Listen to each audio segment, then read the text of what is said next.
European stock markets have U-turned after an early bounce, sending them back into the red following warnings from the OECD that coronavirus could halve global growth this year. Stoxx jumped in early trading as traders bet central banks would unleash stimulus in response to the virus outbreak. Those gains have since dissipated, however.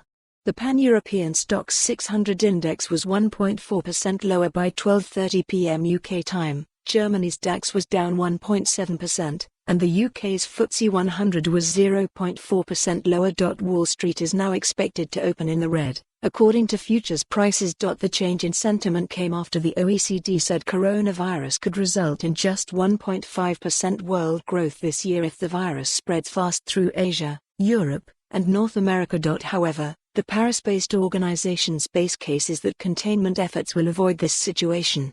Nonetheless, growth is expected to be just 2.4% this year, the worst since 2009. The OECD urged governments to act swiftly and forcefully to overcome the coronavirus and its economic impact.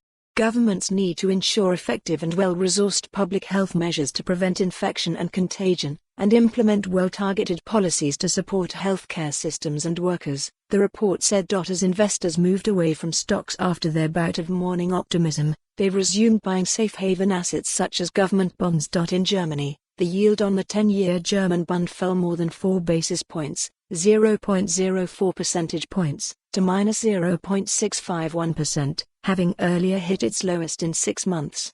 Yields move inversely to price.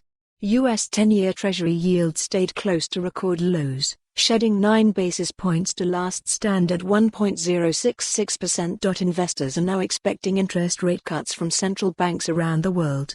Traders think there's now a 63% chance the Bank of England will cut rates at its next meeting, which has pushed down the pound today against the euro and dollar. For more on this story, visit the news article link.